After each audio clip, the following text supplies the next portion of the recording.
everyone. This is Jordan Bradford here with Jeff Beck, and you're listening to Just Ballin' with JB, brought to you by D. Oliver Design. For all your commercial graphic design needs, visit dolliverdesign.com. Join us each week as we break down the best stories in sports and play some games along the way. So without further ado, let's kick off episode number 9 here. And do need to apologize. We missed last week. Things been a little crazy around the Bradford house still with the new baby, but we're finally settling in a little bit. So getting back into a routine, no more guests in the house, just the wife and myself and our little baby girl. So you should see us back weekly here now going forwards. Feel free to comment on this and say no excuses, play like a champion. He deserves it. I accept the criticism. But hey, for this week, we are going to revisit our top NFL teams. We're getting to that point in the season where the playoff picture is starting to unfold, and we're going to do a top 10 snake style like we did a few weeks back. But we're going to revise that list. Last time I started off with the first pick, but this time Jeff is going to have the honors.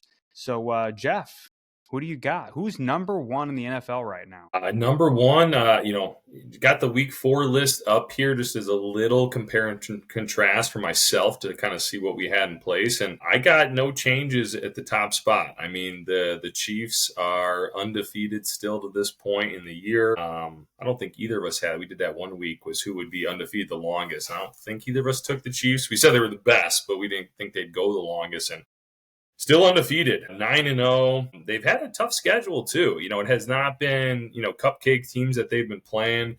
They got to win against the 49ers, the Chargers, Bengals, Ravens, Bucks when they were playing a little before the injuries, when they were playing better, the Falcons. So they've played some good teams, and they're finding a way to win. I know it hasn't always been pretty.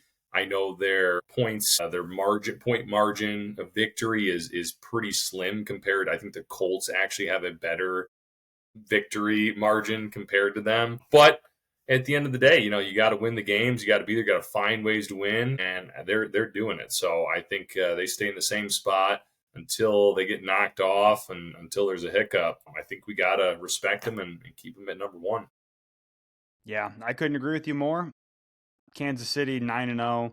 You got to leave them at number 1. You're the champ until somebody beats you, at least. You can't remove them from the pedestal when they haven't even lost a game since winning the Super Bowl. So, and like you said, their schedule has been tough. They've played some good teams, and if they continue this trend, I don't expect them to go 17-0. If they do manage to go 17-0, they're going to do so beating basically every AFC contender that they're going to have to face, which is pretty incredible. So this is a team that's really, I think, understanding kind of what it's all about, right? And it's about winning Super Bowls, and it's about winning when you have to. And Mahomes, he looks a lot like Tom Brady down the stretch in these games where he just figures out a way to win the game, and the team figures out a way to win. And whether that's, a blocked field goal or a last-minute drive, the Chiefs just find ways to win football games. And if I'm an AFC team right now, not in Kansas City, I'm a little nervous that things are going to just repeat itself come playoffs again. So, couldn't agree with you. Kansas City number 1. Completely fair. We do, just because they're undefeated, I feel like the point doesn't come up at all. Although we criticize a little bit for how close these games are and the margin of victory. I have said it multiple times with the Eagles, they got top receiver out, A.J. Brown, and it's like, we got to factor that in. He's a huge impact player. He makes Jalen Hurts a lot better. Like, people aren't talking about that. The Texans have Nico Collins. Like, those are conversations that people are having. The Chiefs have their number 1 wide receiver out in Rashee Rice. Possibly who is going to be their number 2 receiver. I know they picked up DeAndre Hopkins since then, but Hollywood Brown has been out all year. We never got a chance to see him, but he was expected to probably be their number 2, and then Xavier Worthy. So you have those 2 guys out, and then you have your top running back, Pacheco, out as well. I mean, you think about any other team in the league, if you have your absolute number one receiver out and your number one running back, where you would be at, you would be thanking the Lord that you're able to win some of these games, whether close or not. So I feel like we're not talking about that enough because they're undefeated. And it's like, well, they're still winning. It's fine. But with those injuries, they get some of those guys back. I don't know if everyone's going to be back, but like I know Pacheco should be back here pretty soon. Yeah, they're going to be a tough out. I don't know when that first loss is going to come. We might talk about that later, but yeah, they're definitely the top spot. Yeah, well, not much more to be said about numero uno here on the list, but coming in number two, I think another team that we probably agree on here. I've got the Detroit Lions, and this is a team that has looked good for a couple of years now, and they've been building, and they've been getting better season by season. I think last year they could have easily been the team that made it to the Super Bowl. They, to some degree, they kind of fumbled it there against San Francisco. They lost a game they should have won. They probably feel like they should have been in the Super Bowl. And this year, they are not only beating teams, but they're blowing them out. And the Sonic and Knuckles, the backfield with Jahmyr Gibbs and David Montgomery is awesome. That offense is balanced. Jared Goff looks really, really good. And even when he doesn't, they find a way to win a football game. And that's something that teams that have that Super Bowl feeling to them, that's what they do. And in a game where he unbelievably threw 5 interceptions, I believe it was, which is pretty insane. I don't have any stats in front of me, but I'm curious how many quarterbacks have won football games where they've thrown 5 interceptions. I'm guessing that list is not very long, but Jared Goff is now on the top of that list, having beat the Texans, who is a team that coming into the season, I think everybody thought the Texans were like that up and coming team. And we might talk about them a little bit here later on our list, but they're still a good football team. And they went into Houston on a night where, you got to think Houston's jacked up for that game. Houston came out with a little bit more energy, a little bit more pop. Detroit came in and they figured out a way to win a really tough football game. And that's something you like to see out of your teams that you think are Super Bowl contenders. So I've got Detroit firmly at number 2. Yeah, you pretty much touched on everything that I was going to say. I mean, I think it started with that. You see blowout wins. That's impressive. People are asking that of the Chiefs, getting greedy, wanting to see these blowout wins. They were doing that. They got 4 wins that are at least of 2 scores or more. Some of those were 30-point wins, but at least 2 scores or more. That's impressive. And then this last week was kind of one of those prove it to me type of games. I mean, you can't play a worse game than that throwing 5 interceptions. I mean, he actually did have some decent plays in between, some stuff that he made happen. I mean, 5 interceptions, there's really not a whole lot of positive takeaways. To win that game against anybody, I think is great. But to your point, I think a lot of people have the Texans, on their top 10 list, and we'll see where they fill in on ours. But I think to come and pull that out, that almost proved a lot more to me than some of these blowout wins, because when you get on a roll, sometimes things just kind of go and the team gives up and they can happen.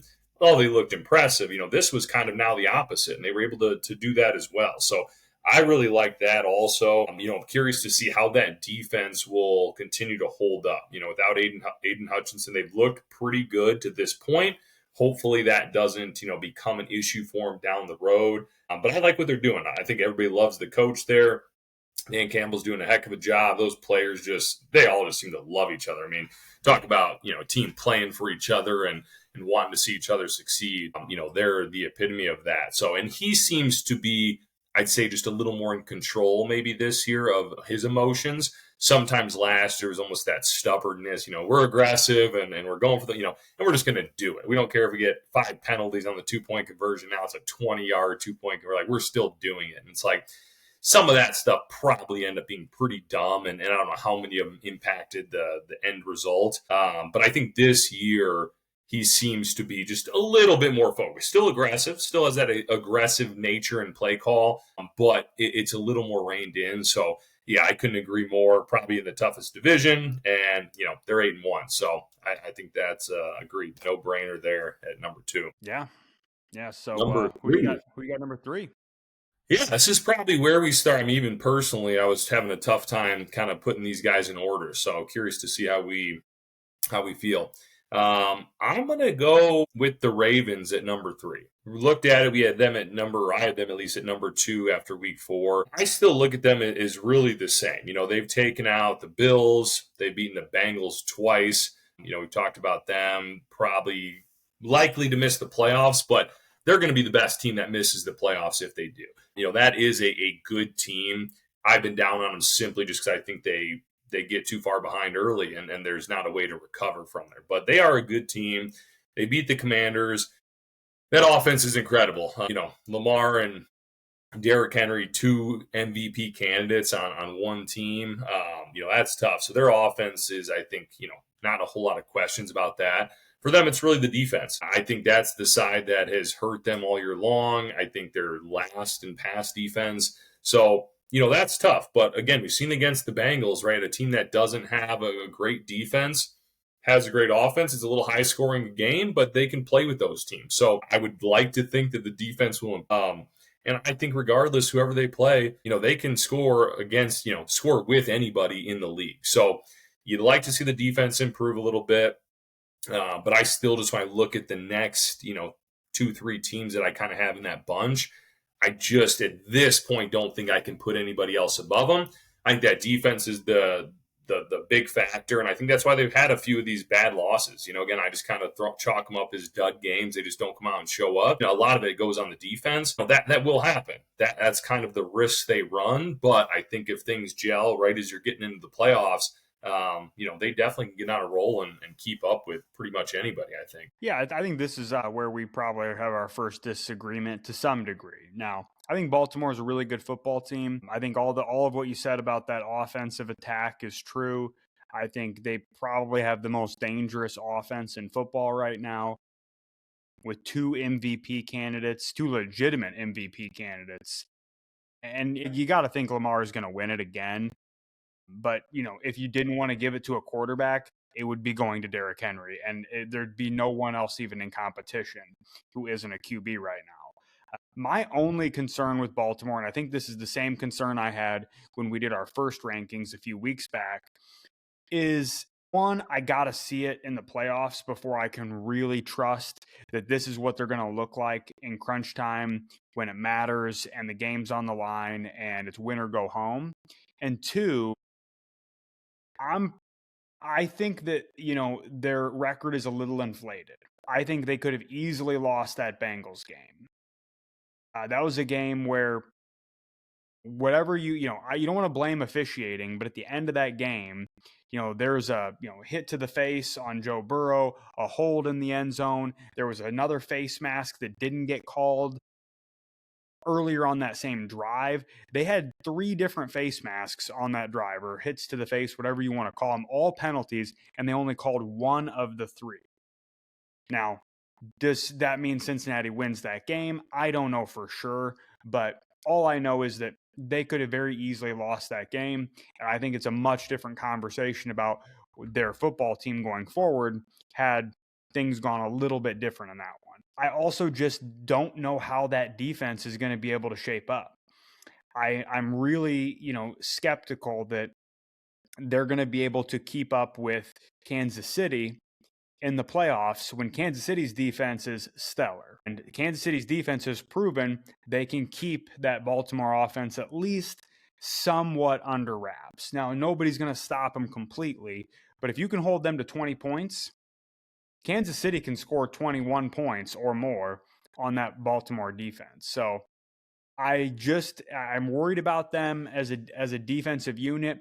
I think maybe their defense isn't good enough this year. And I think a good case in point would be the team that I have at number 4 now for us, but the team that I probably would have had at number 3, which is actually, and this was a surprise to me even, but the Philadelphia Eagles.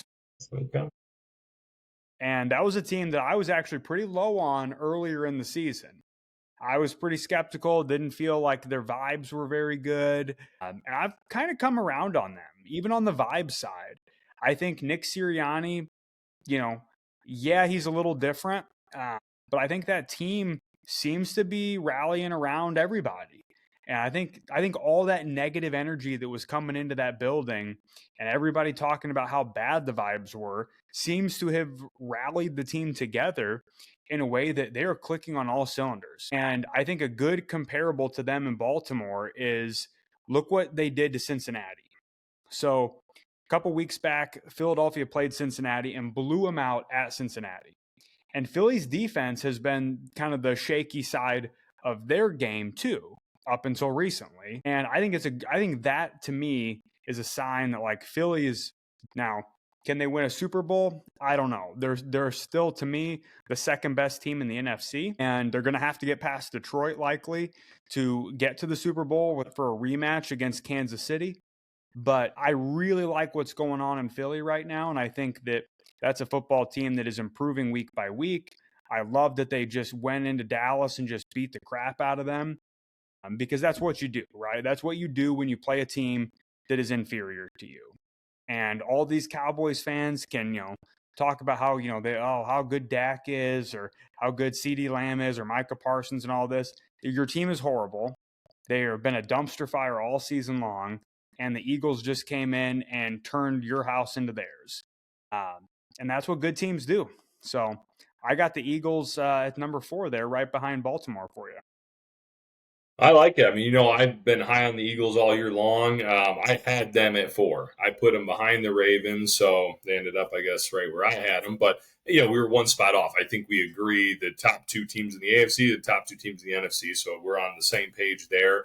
I probably didn't put them at 3 more for my own, bias type of thing. If I put them at 3, I'd be like, oh, well, you just like them. So that's probably why I put them at 4. But quite honestly, I think, like you said, they've had some of the similar issues, right? The defense has been in question. The quarterback play, both dynamic quarterbacks, both bring something to the table that not a lot of other quarterbacks do. But can you trust that in the big moments? Is it going to be consistent, right? I think we saw Jalen do it in the biggest moment. He had a great Super Bowl. They didn't pull it out as a team. But then you also see a lot more errors during the regular season compared to Lamar. Lamar has great regular season, and you've seen him kind of fall off in the playoffs. Records almost identical. With the bye, the Eagles have 1 less loss, but they're both 7 wins. And neither of them, I don't think, have had incredible wins. Yes, the Eagles blew out the Bengals, which was great. Ravens beat the Bengals twice. Again, the Bengals are kind of that best team not getting into the playoffs, so where do they really stack up? And then they beat the Packers week 1, which I give them a lot of credit for that win. But other than that, it hasn't been a ton of great wins. So that was the other thing. I didn't want to step them up too quickly. What I will say about that, and I'll bring up the Bears just because I know they're not going to make this list, is that the thought with them was they have a pretty weak schedule early on, that they can stack some wins, that Caleb can kind of get his growing pains out of the way. We thought we were seeing that, right? A couple of tough ones in the first 2-3 games, and then all of a sudden he had a really nice stretch of 3 games. And people could sit there and say, well, it was against the Carolina, it was against this defense, it was against these bad teams. But it's kind of that perfect moment where you're saying, well, that gets him to the right spot. Now they take off come division play.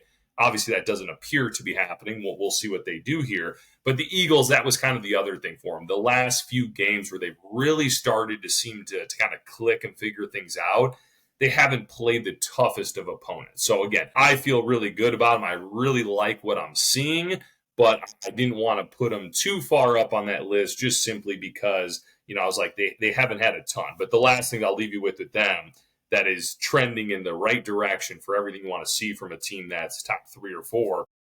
The last 5 games they've played, 4 out of those 5 games, and that's since their bye, too. So that bye kind of seemed to give them a little break and some time to kind of recalibrate things. They've only given up, they haven't given up more than 20, but 1 time out of the last 5 games. So they've held their opponent under 24 out of the last 5 games, and they've scored 28 points or more in the last 4 out of 5 games. So that means they're winning by at least the full touchdown in 4 out of the last 5 games, essentially, should equal that. So the offense is clicking. Jalen's hanging onto the ball a lot better. This last game, a couple turnovers, but he's doing a much better job. And then, like you said, that defense has really, really stepped up. Again, not the best competition, which is why I just didn't want to throw them up too quickly.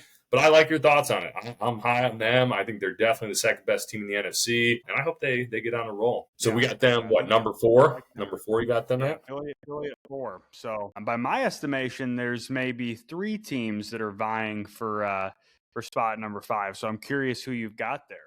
You got 3 teams? Okay. I wonder if we have all 3 teams. Because I actually have arrows switching 2 teams. So I had one there and I switched them. And so I'm going to go with, again, I'm just going to, try and keep repping the teams I've been on. I'm going the Pittsburgh Steelers at number 5 then. So like I said, I obviously had them at 6 and decided to move them up one spot.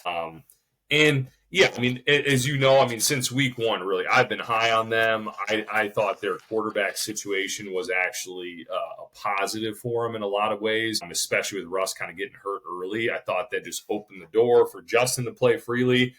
I think most of us thought it was a little crazy to go in with Russ based on their record, but it appears like that was the move. I mean, their offense has been looking really good. I just mentioned some of those Eagles stats. The Steelers have scored 26 or more points in the last 4 games that they've played.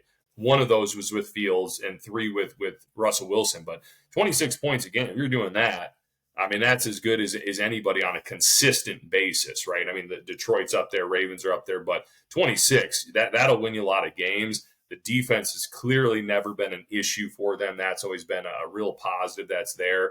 They seem to be gelling with everything. I mean, the Justin Fields thing didn't seem to be like a controversial thing. He seems to be bought in with it. Russ and him seem to be getting along. The team hasn't made a fuss about that. So I think that's great. That's really opening up Pickens and that long ball. I mean, we've seen him make some incredible catches, have some really nice games since Russ has been there. I think that's actually a nice little duo. And then bringing in Mike Williams, it didn't work on the Jets. I get he's a little bit older. He's a little more injury prone, but we've seen the talent that he's got kind of in that same realm, that long ball, kind of the 50-50 jump balls.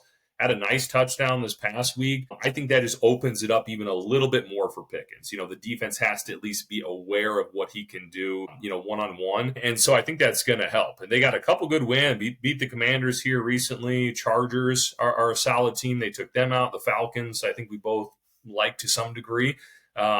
Sitting there at 7-2. So I like where they're at a lot. I think this Ravens game will be a really nice indication for us, whether the Ravens are, sitting at 2 or 3 on our list. If they can put up a good fight there, Steelers could be right in that mix in the AFC there. Yeah, I don't have a lot more to add, actually. So I actually had Pittsburgh as number 4 on my list, and Okay. I had the Ravens at number 5. Oh, So all right. I actually think that Pittsburgh, and I do think, we got a big matchup coming up this weekend. I mean, Pittsburgh is going to play Baltimore on Sunday. So we're going to get a chance to see who is better, or at least who's Yeah. better right now. But I'm definitely comfortable with Pittsburgh at number 5. I think we have the exact same top 5, slightly different order between 3, 4, and 5. A little shuffling there going on. But yeah, I mean, everything you said about Pittsburgh, Mike Tomlin, you got to give him a lot of credit for navigating this QB situation correctly. I mean, nobody thought he was doing it right. I don't know that there was anybody that I heard on the sports media that said, yeah, this is exactly how I would have played that. And it seems like it has worked out perfectly, because the moment they put Russ in, he has looked like old Russ.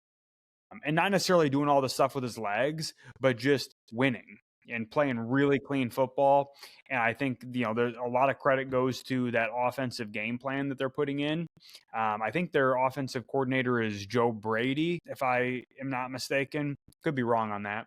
That Arthur, what's his name, Arthur? Oh, is it Arthur Smith? I think Yeah, it's I Arthur think Smith. it's Arthur Smith, Yeah, I right? think it's Yeah. Arthur Smith. Yeah, I think Joe Brady might have been their old guy. Maybe he's now in Buffalo. But Okay. anyway, yeah, Arthur Smith. Yeah, I mean, he's done a good job of putting together a game plan to let Russ not necessarily cook, but to just allow him to kind of play within the confines of the offense and rely on that incredible defense you've got.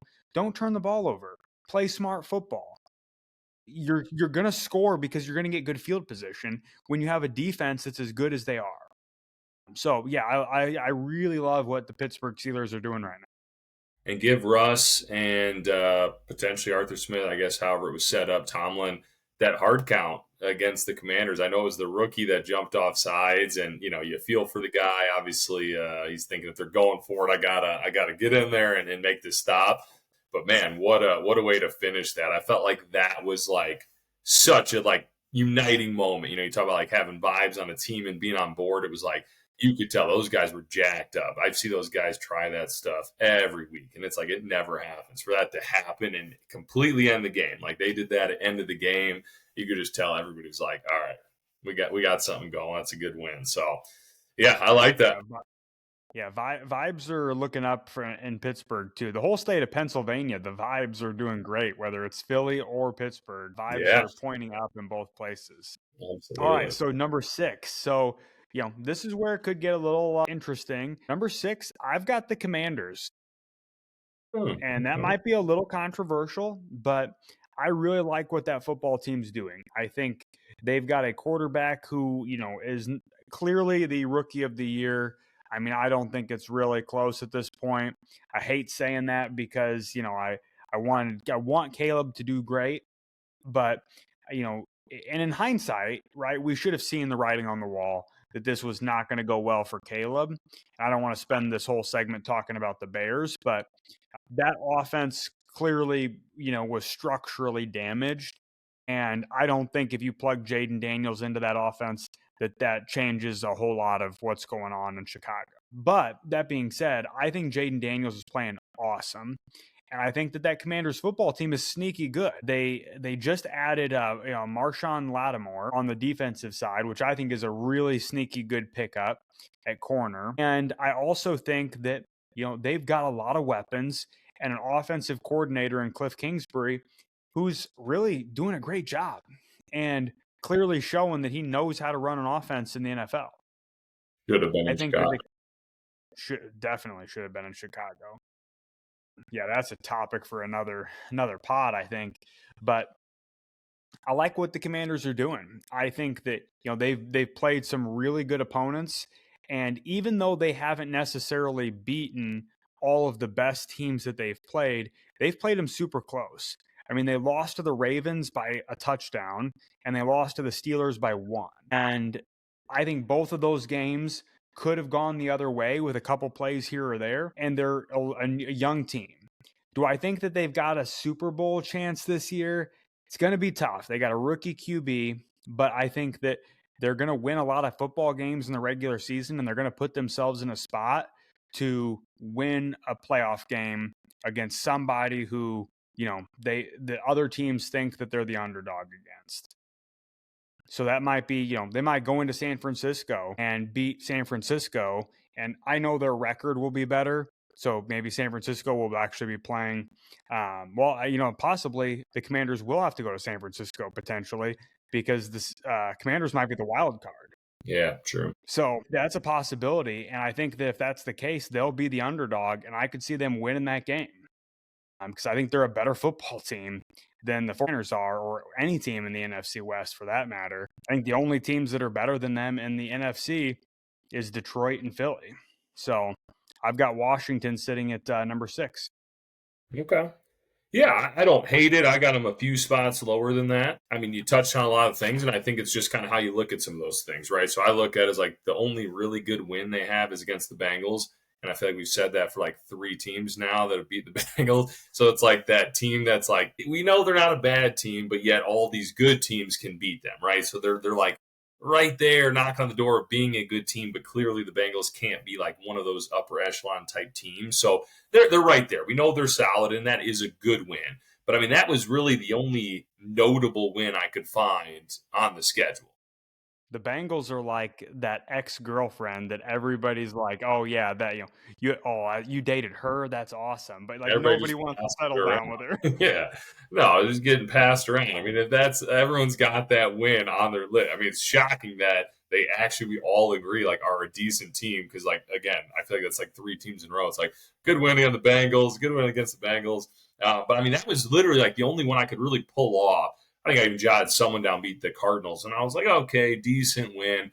I don't even think there was any other wins on there but that. You mentioned the Ravens and Steelers. They did play them close. So, you give them credit for that.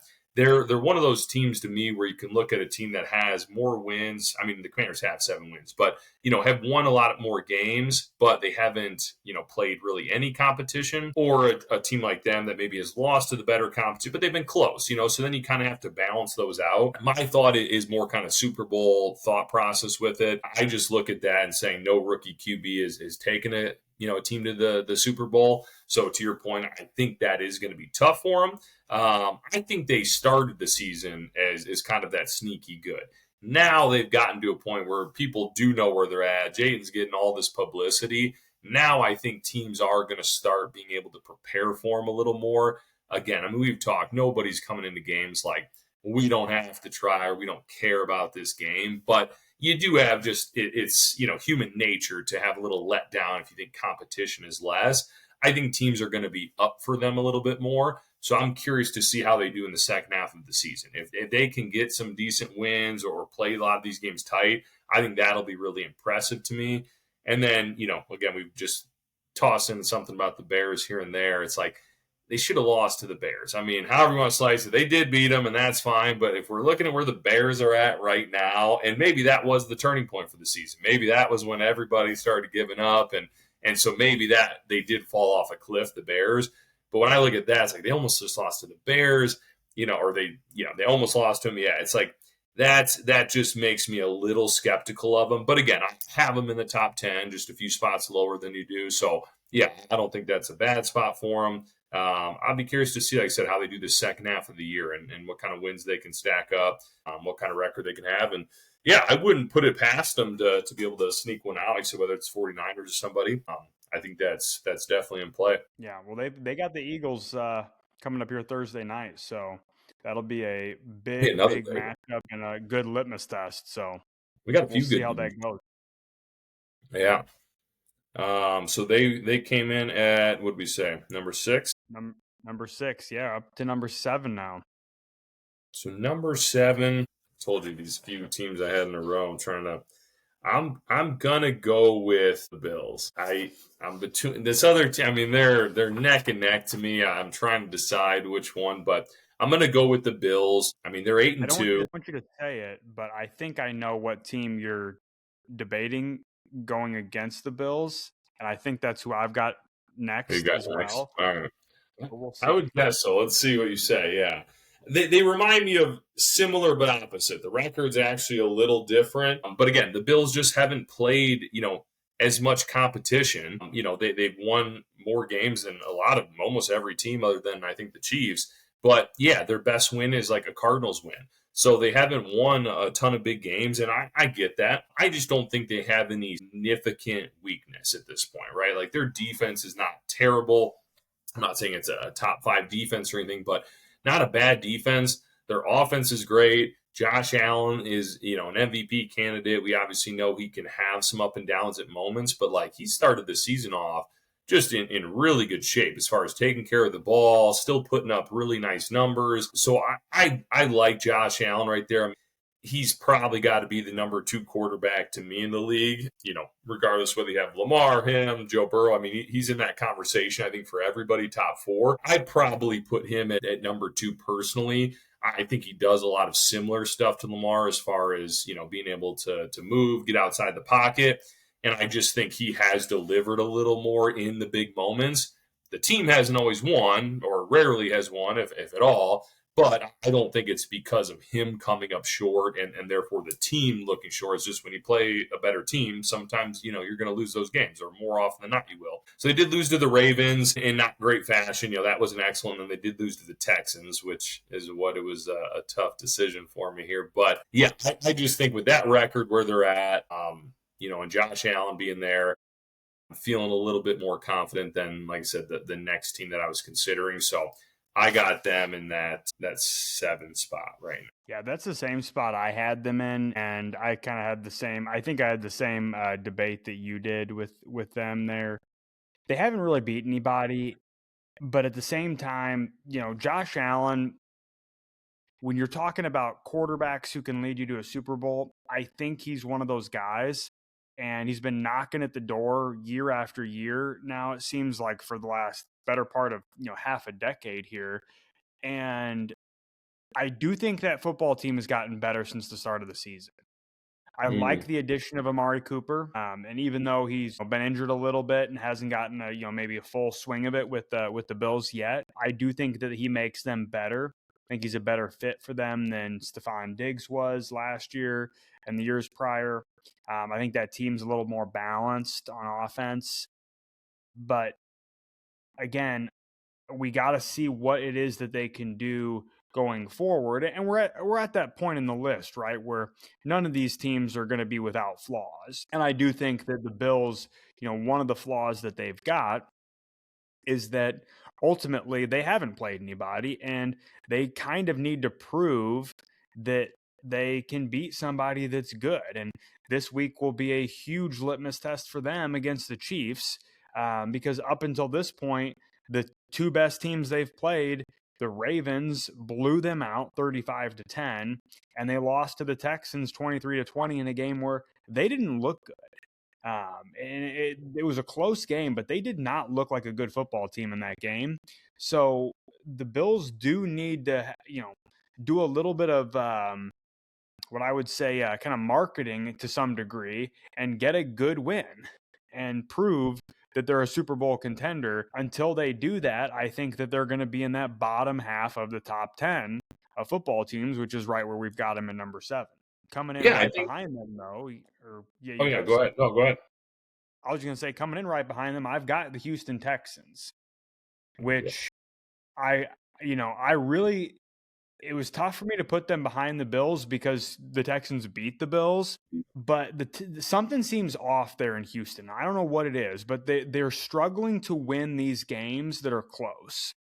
And we talked about this with Detroit. We talked about it with Kansas City. When you have the opportunity to win close games and these kind of grinded out games and you don't win those, that tells me a little bit about your football team. And I'm kind of surprised by that because I think D'Amico Ryans is an awesome coach. I think Bobby Slowick, their offensive coordinator, is really great. I really love CJ Stroud. I think that they've got all the pieces. So I don't know what's not clicking there in Houston right now, but something seems off a little bit. And that's why I think they're losing some of these games. They lost that blowout against the Vikings early in the season, and that seems to be a bit of an outlier. But since then, they lost that kind of heartbreaker to the Packers where CJ Stroud looked terrible. And that was just a really bad game they played. And then they lost to the Jets. That's a bad loss. I was gonna say, I mean, they're similar. They haven't really beat any great team. I think the Bills was the one kind of highlight win, and they only Yeah. won by 3. They got blown out And by the the Bills didn't play very Vikings. good in that game. Yeah, they lost to the Packers. They lost to the Lions when Goff threw 5 interceptions, and then you have a terrible loss. So they kind of have like some close losses to good teams, which you could be like, okay, justifiable. Then when you also throw in some bad losses like a Jets loss, and then also some very close wins against bad teams, like they beat the Colts by 2 with Anthony Richardson. They beat the Bears by 6 when that was like at the beginning of the year when they were really struggling to get things going. They beat the Jags by 4. They beat the Colts again the second time by only 3. So it's like the wins they've had have been, They've had one you know, impressive win, and it was against the Patriots, who are awful. yes, exactly. They blew them out, and that's, again, you should blow out the bad teams. Like, that's fine. That's a good win. But that's But only yeah, one. they've either lost to the good teams that they've played and or beaten the bad teams by a very small margin, which, and again, Nico Collins is out. I know that because he's on my fantasy team, and that's BS. But, so you got to chalk that up a little. But he was there early on in a lot of those games. You know what I mean? He didn't get hurt until, 4 or 5 games into the season. So he was there for a lot of that early stuff, and then Stephon Diggs got hurt late. You know what I mean? So they did have a good stretch.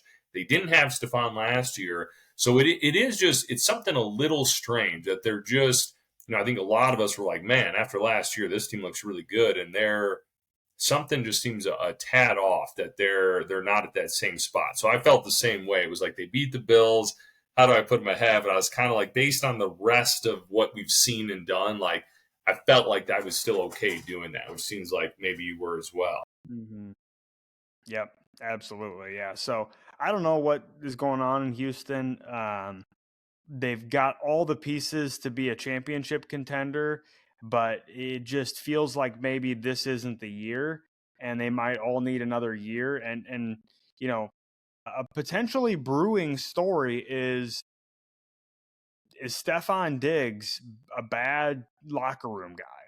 And maybe, you know, maybe he's the problem. Now, I'm not going to sit here and say that he is, but all I'm saying is the Bills seem to be doing just fine without him. Minnesota was doing just fine without him when they got rid of him. And now that Houston has him, they seemingly look worse than they did last year when everything should be pointing to them being a better football team. So I don't know, but I'm just trying to figure out what's going on in Houston, and I can't figure it out. And that's the only thing that, that I can think of outside of, just a few injuries here and there. But every team's got injuries they're dealing with. And it's not like they've been without everybody for weeks. Like it's like one guy here or there, kind of like every week they're missing somebody, but then somebody else is back. So I get that hurts chemistry a bit, but they've got enough talent on that team that I would think that they should be able to overcome. Yeah, I agree. And you brought up two things: one of Stefan's old teams, and then also that they've only had here and there injuries and not totally wiped out with injuries. Both of those things are resonating for me on the next couple picks. I decided to go with just above them the Vikings at number 9. I think I said earlier, I can't remember if it was off the air or not, but yeah, I'm not super sold on the Vikings. I still, have my skepticisms about, Darnold, but they're 7-2. They beat the 49ers, which I get don't have a great record, but to your, point, they have been decimated with injuries for most of the year. And they're finally getting back to whole. McCaffrey's back. Debo's healthy. Obviously, Ayuk's going to be gone for the season, but they got that Pearsall coming in. Looks pretty decent, recovering from the gunshot wounds. They might be able to get on a roll. Curious to see how you feel about them. But I don't think that's, that's a decent win to me against the 49ers. They beat the Texans. They also beat the Packers, which, again, they haven't come up on this list yet, but I got to believe they're kind of at least a fringe contender in this top 10. And then they lost a close one to the Lions. I think it was a 3-point game, or it was definitely a one-score game they lost to the Lions. They've had some good ones. They only lost 2 games. Those kind of made us question, I think, for a second, but it looks like they're getting it back. That defense is very solid. I think everybody's kind of a fan of what's going on there on the defensive side of things. So, if we don't see Darnold just turn into some complete, terrible player like we've seen in the past at times, he can just be a solid quarterback for them. They look pretty decent. Like I said, I'm not overly high on him. I guess to your point, like at the end of this list, you're saying they're starting to get close to middle of the pack. So nothing overly special about him to me, but I felt like just had to respect what they've done to this point and put them in that spot. So yeah, I throw them in there at number 9. Yeah, I think that's a pretty fair assessment of Minnesota. I think I had them number 10 on my list, but Okay. Right there, 9-10, and I was kind of going back and forth on it. I think Minnesota is a good football team. I think their defense is clearly leading the way this year, even though the offense got a lot of the credit early on at the start of the season, especially with Darnold's play, given, maybe some of his prior season play. So I think Minnesota is a good football team. I think they look good. They've got a pretty easy schedule coming up here. They've got the Titans. They play the Bears twice, and then home for the Cardinals and home for the Falcons in the next 5 games. So I would expect they're going to be favorites in all 5 of those games. And the Cardinals game and the Falcons game are not going to be nothing. Those are going to be tough, I think, to some degree. But the Falcons game should be interesting because it's Kirk Cousins coming back to Minnesota after, a number of years there. I could see Minnesota kind of being pretty juiced up for that game. Opportunity to, show that they're happy they moved on from their ex. Kind of like Steph Curry last night when Klay Thompson came back. He was just fired up. Just like it. So I do think Minnesota is going to end up with a pretty solid record. I don't think they're going to be able to chase down Detroit because I I think even though they played a really close, looked like a 2-point loss to Detroit earlier in the season, I don't think they're 2 points away from Detroit. I think that they are a not much worse team than Detroit, but there's a significant gap there, I believe. And so, I think they're appropriately ranked at, 9, 10 in that range, but we've got them at number 9. I agree with that. I don't think they're probably a 2 point gap from the Lions, but I think that actually could work in their favor too. Talk all the time about these interdivision teams, and like you just see each other so often, you know each other so well that all these games typically end up being close. I mean, we'll see another decent game potentially watch Bears Packers coming up, this weekend. Even if the Bears kind of stink, like most of the time, not saying always, if one of the teams is really electric, the other team is terrible. Obviously, it can be a blowout. But, a lot of those you just see both teams kind of bring their A game and play a good game. So I agree. I don't think they're only 2 points behind the Lions, but because of it being that division, like if they have to see each other in the playoffs somehow, like that comes up, I would give them a chance just because of that. You know what I mean? At least to keep it close. I still like the line. I'd take them at almost any spread over the Vikings, but you know what I mean? I think that at least makes it reasonable competition just because they see each other as often as they do. But yeah, I think we got them similar spot there, right? The bottom of the top 10. Yeah. So rounding out our top 10 here, and this one could be a little, you might not agree with this one. I'm not sure where you've got them, but I've got the Chargers at number 10. I don't know. You can chime in with who you think you would have put in there if it wasn't the Chargers. But I like what's going on in LA with Jim Harbaugh. And I think that offense is going to slowly continue to get better and better. But I don't think it really needs to do a lot more right now. That defense for the Chargers has been incredible. And I'm looking at their scores. They have only allowed 20 points one time in a game this season, and it was exactly 20. Every single other game they have played, they have held their opponents to 17 points or less. And in multiple occasions, they have held their opponents to single digits. And I know they haven't played a ton of great teams yet, but they've played some tough opponents, and they played, Pittsburgh, they played Kansas City. Those games they lost. They lost the game to the Cardinals, but those were all close games that they, again, games that you can win. And if you're within a score of a team, at the end of a game, I think you can pull that out. And I think as that offense clicks a little bit further on down the line, I think they're going to be a really dangerous team. And, Jim Harbaugh, he's a championship coach. I think Justin Herbert's a really good quarterback, and I'm excited to see kind of what they do together going forward. They're going to have a big matchup this Sunday night against the Bengals. And again, one of those teams that, like, if they beat the Bengals, it's going to be like, that's a huge win, right? That's a really good win for them, even though the Bengals are not going to make the playoffs, which is just the weirdest thing. But that's going to be a good test for them. If they beat the Bengals, I think that they're going to prove that they are a legit playoff threat and that they could beat anybody. And with the way their defense is playing, I legitimately think they can beat anybody. The only teams I'd be concerned about them against would be like a Detroit or a Baltimore, whose offenses are just so overpowering.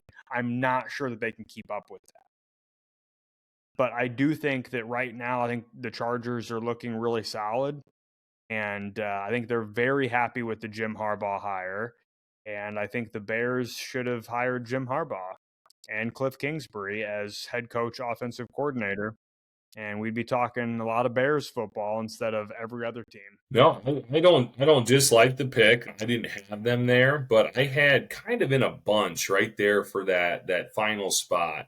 I had the Chargers and Packers, both with pretty solid records. I think Chargers have 6 wins, Packers have 6 as well. Yeah, both 6-3. Yeah, both 6-3, and then a few teams that are right there that don't have the I mean, it might even be one game, but 5-4 looks a lot different than 6-3. I know it's only one game, but looks different. But then I had the 49ers, Falcons, and Bengals. kind of in that next slot right there. Obviously, the Bengals, I think, are even worse than that at this point at 4-6. But kind of not great records, but I think they're better than their record indicates for a variety of different reasons. I had all of them kind of in that spot. And I ended up going with the 49ers. That was, I mean, it's the 10th spot. It's not crazy, but it was like a little bit more of a bold pick. Again, the record would not necessarily support that. They're 5-4. But I mean, they're almost a full touchdown favorite against the Seahawks. We've been talking about that division just going back and forth, jockeying who's going to win it. They're a full touchdown. I think that's telling you that we think this team is good. Everybody, I don't think there's a single person who watches football who did not anticipate that they would be one of the top teams in the NFC coming into the year. If you didn't, the only thing I heard was you just expected they were going to have some injuries to deal with because they've kind of been on a roll without them. And you would have nailed that on the head because that has been their fault. I don't think you could look at any player, whether it's Purdy, whether you like him or don't. I'm no big fan of his, but I don't think you can look at it and say he's been playing poorly or the team has been. I think what we might be able to see from them in the second part of the year, especially again in a division that is absolutely wide open for the taking. I mean, they're within a game of each other. I think the top three spots, or maybe all of them. I just think with them getting healthy, I like their chances to win that division. And I think you throw up the Niners against the Chargers, the Bengals, the Falcons, the Packers in the game. I'm probably betting on the Niners to win that again, at least mostly healthy. Again, you got Ayuk, guys that are out for the season. But assuming you got your full complement of players that you expect to be back, I think I'd probably take them. So again, it was a little bold based on their performance to this point, but mine's kind of more with them on a projection basis. But point is, I thought all five of those are kind of all right in the spot for me. And I was like, I don't know which one to throw in there. So I did have the Chargers. I do like them. I think that defense is great. Like I said, another excellent game on the schedule for this weekend. I think that against the Bengals, either the Bengals are just going to be like, all right, you guys just got to shut up and just sit Burrow, because at this point, like, you're giving everybody hope that these are like good wins, and like you guys clearly can't win any of them, so they must not be that good of wins. Falcons, again, I think a lot of us were really high on them, at least in that division. And they've underperformed a little bit just record wise, but I still like what they can do. Packers, they're in a tough division. We already mentioned the Vikings and the Lions. So it's like, it's going to be tough for them, but they got a solid record as well. So I thought between all five of them, I could have thrown any one of them in that 10 spot, and I, wouldn't have a whole lot to say about it. So I do like what you said about the Chargers. I'm curious to see what they can do. I think that game this week, I think there's literally probably 5 games, and I think most of them are at different time slots. Obviously, there's not 5, but most of them are at time slots that are a little different. I mean, yeah, Commanders Eagles is Thursday. You got Bears Packers at noon on Sunday. Again, that could be terrible. It could be good. But you got Ravens Steelers at noon on Sunday, which is great. Seahawks 49ers even at 3:05, Central. That, again, at least for the division. Then Chiefs Bills, Bengals Chargers. We got some really good games that are going to mean a lot for their standings and tiebreakers, things like that. So it'll be a good weekend of football. We'll see if our list shows up well this weekend, or if we came up with some duds. So what's the recap? Run us down. Did you mark it down when we did? Yep, yeah. So we've got our top 10 in order here. We've got Kansas City Chiefs at number 1, coming in at number 2, Detroit Lions, Baltimore Ravens, number 3, Philadelphia Eagles, number 4, the Pittsburgh Steelers at number 5, Washington Commanders at number 6, at number 7, the Buffalo Bills, Houston Texans at number 8, Minnesota Vikings at 9, and the LA Chargers at number 10, rounding us out. So that's our top 10 here.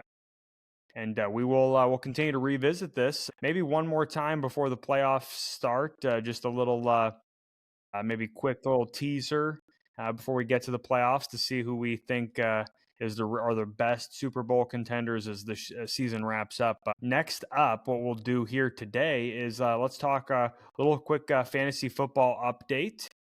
So we're 2 weeks removed from the last episode, so a couple things have happened. So quick recap for everybody. 2 weeks ago, Jeff was sitting at 4-4 and was in the midst of a 4-game losing streak, which is pretty unbelievable considering his points scored. I believe we're in like number 3 in the league at the time. They might even still be that. And then I was sitting at 5-3 with two low scoring total weeks in my season. So I had to shotgun twice. But in the last 2 weeks, Jeff has gone 1-1, so he's upped his record up to 5-5. And I have gone 2-0, including last week beating Jeff head to head, and what turned out to be a pretty close match. But yeah, Jeff, any thoughts? How are you feeling? You're 5-5. There's a lot of teams in the league at 5-5 right now, and you got to be feeling pretty good, given the fact that you are 5-5, but scoring a lot of points still. Yeah, I mean it's feels like a broken record saying the same thing each week. It's like you feel good, but you're losing the game. It's like, well, something's clearly not working and jiving right. But I mean, yeah, another loss. I mean, you could argue it shouldn't have been that close if you want to, but I mean, you had Jalen Hurts put up 30, and I had Daniel Jones put up 14, which was very fortunate that he rushed for that touchdown. Otherwise, he was going to be single digits. So, you know, planning to go back, but yeah, it was a loss of what, 3.5 points, so that's like another, I think out of my 5 losses, 4 of them are under 3.5 points. That was probably the biggest gap other than the one I had that was like 20 points. But so, we're right there. I mean, the team's in good shape. I did make a trade. I picked up Breece Hall. I had quite a few kind of those decent receivers, George Pickens, Josh Downs, what's his name? Khalil Shakir. Couple of good ones. So I got rid of Pickens, picked up Breece Hall. The Jets, I mean, I guess that scares me a tad just because they kind of suck. But yeah, he hopefully he'll get plenty of touches and put up some points. Yeah, so you're 5-5. You gotta get into the playoffs to make it happen. I think if I get in there, I feel good. Nico Collins should be back this week. He got activated off IR, didn't play this last week, but he should be back. So I think the starting lineup outside of my frickin' quarterback, which I just can't find one to play. I thought Caleb was going to be my guy, and then he put up 6.3 this week. So, yeah, my quarterback situation is rough. Other than that, team looks solid. Yeah, but at the end of the day, you gotta win some of these games and get in. So, that's where we're at. Yeah, well, I'm feeling pretty confident in my team now. It's been a weird Yeah. season. I am 7-3, which puts me at number 2 in our league, and I'm only 1 game back of first place. And I believe I'm 3rd in the league in points scored. But yet, 2 of my 3 losses were low losses of the week. Those weeks, so Scored. You're behind me. fourth in points scored, yeah, out of 12. But 2 of my losses were low scoring weeks of the week for the league, which is that concerns me a little bit, that there's that little chance that any given week I could really have a dud week. But what that also tells me is that, if it's not a dud, it seems to be a boom week for me. So Well, I was gonna say it's kind of like when we're golfing and doing the match play stuff. It's like you have a blow up hole, put up a 9, put up a 10, whatever, and it's like you lose one hole, but then it's like if you're par and birdieing a bunch of holes, like you kind of reset each hole. It's kind of the same. Like I've had consistent weeks that are all kind of decent. That par bogey, but then when someone gets a birdie, you're gonna lose either way, and that's kind of where I've been at. So it's one of those things like, yeah, a little scary to know that you got a floor that has happened a couple times, but at least the other weeks are going well and you're making it happen. So, yeah, I don't know. I mean, I'd rather be 7-3 than 5-5. That's for sure. yeah, absolutely. But yeah, so fantasy teams are trending in the right direction, we think. So we'll keep you updated.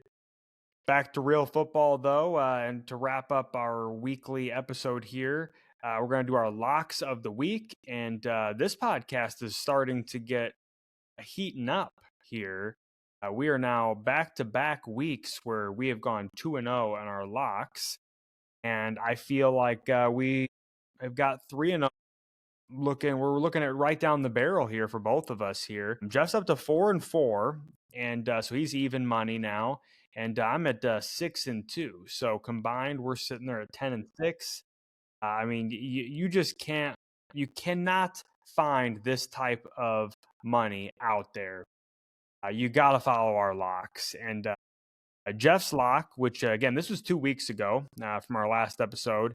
Jeff had the Rams +1, and that was a game where the Rams were playing the Seattle Seahawks, and they won it in overtime. So it was a game that looked a little scary there for a moment, but then once the Rams got the ball in OT, they drove down the field, and it was all she wrote. They covered easily. I mean, they won by 6. They only needed 1. I mean, just cake. Yeah, well, it was going to be tough to cover by 2 when it was a tie game and going into overtime, but it's possible. And then for me, I went out on a limb a little bit and had Jacksonville +7.5 against the Eagles. And that was a game that the Jags looked awful pretty much 90% of that game. And then, just like I said, little backdoor cover, Eagles laid off the gas. Jacksonville was trying not to be embarrassed. So they put in an effort in the last quarter and got it to a respectable margin, and they covered the spread. And just like I called it, big win for both of us. We are trending in the right direction for sure here at this point. Absolutely, yeah. And the Eagles were kind enough to blow out the Dallas the next week to give us some more confidence in them because, yeah, they should have blown out the Jags, and obviously fortunate for our bet, they did not, but they should have. So it was a good bounce back for them to get rolling against the Dallas Cowboys there. But this week, we got to find another one. So I'm flirting with the Chiefs +2. I do like that. I think it's a good one, but when you're undefeated, it just feels like one of these games, something's gonna happen. That Denver game was a little too close for comfort. I do think they're going to cover that, but I'm going to roll with the Eagles. So we're going to go a flip of the Jags +7.5 a couple weeks ago. Like I said, they just looked really good against Dallas. Obviously, Dallas is banged up. Dak's been out. All that's fair, but they took it to them. That was definitely personal. It appeared in the division game, kind of a rivalry, if you will. Great to see them 34-6. That's excellent. That's what you want to see.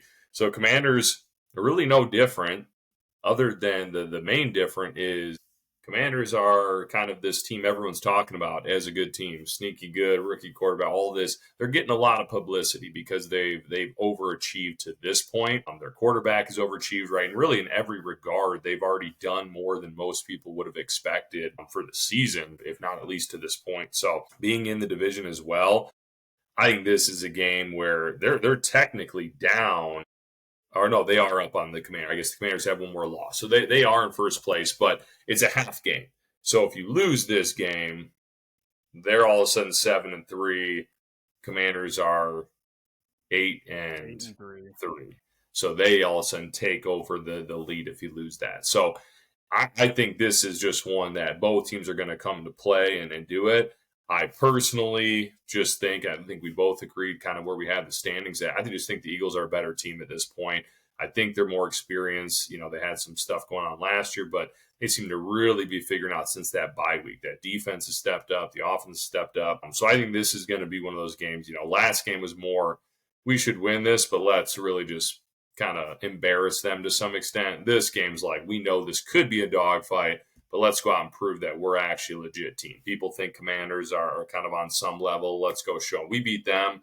The talk of anything going on last year, any issues with the coach, that should kind of stop, I think, if they come out and put a big win out here against the Commanders. So 3.5, I'd love it just to be 3, just in case things get tight at the end. But I got a good feeling the Eagles are going to come out strong, have a really good game. I think they're going to have a nice defensive game plan against Jaden, and I wouldn't be shocked if Jaden struggles a little bit this game.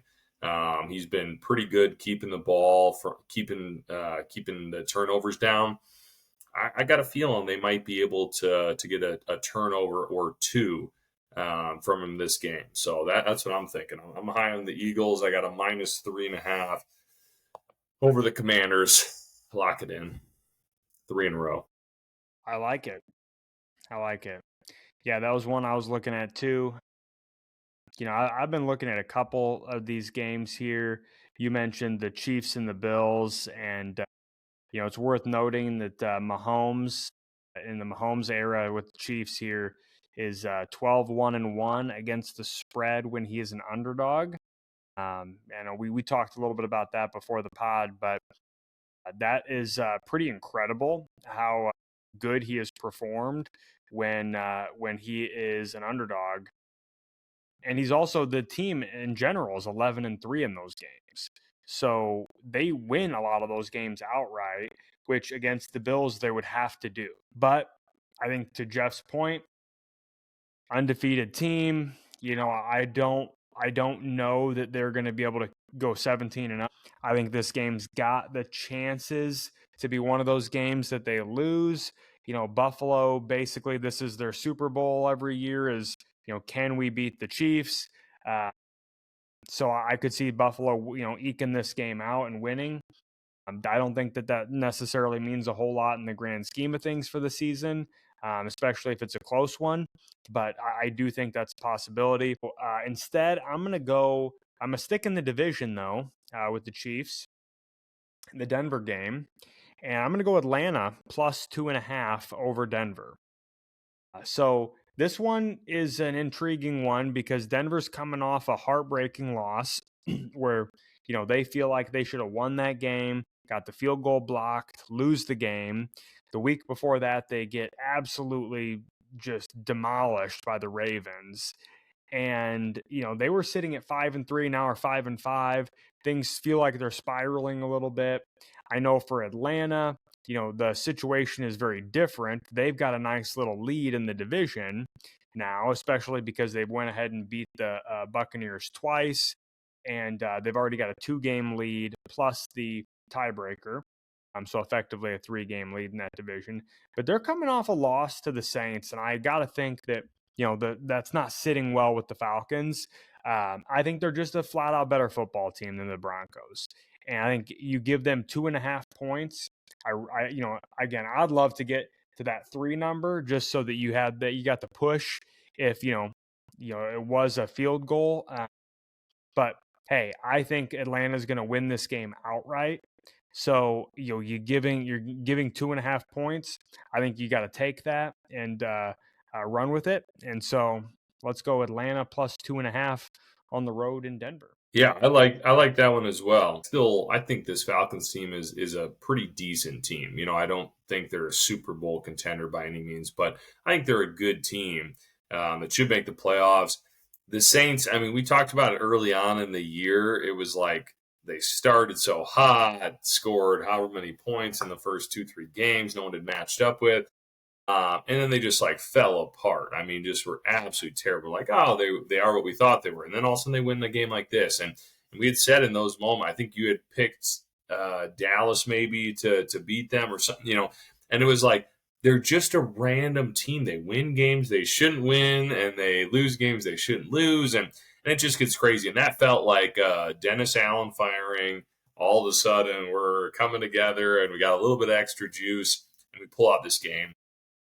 But I don't think that was truly indicative of what the Saints will be the rest of this season. We'll see what happens, in the season after. But and I don't think it was indicative of what the Falcons are. I think the Broncos are a decent team. I think they're okay. But I also, some of those projections you look at, I think, Vegas is pretty good. They make a lot of money for a reason. And, I think they had the Broncos win total at like 5 wins, I think, for the whole year, I want to say. So it wouldn't shock me. They got off to a good start, but they got the Chiefs, they got the Bengals, they got the Chargers, they got the Falcons. They got 4 games that are going to be pretty tough coming up here. 2 games, Colts and Browns, that, a little bit easier and then a bye week. But it wouldn't shock me if, we see them all of a sudden stack up a couple more losses than we saw in the first part of the season. So I like that pick a lot. I think the Falcons are going to want to get a little bit of a revenge game after that loss to the Saints.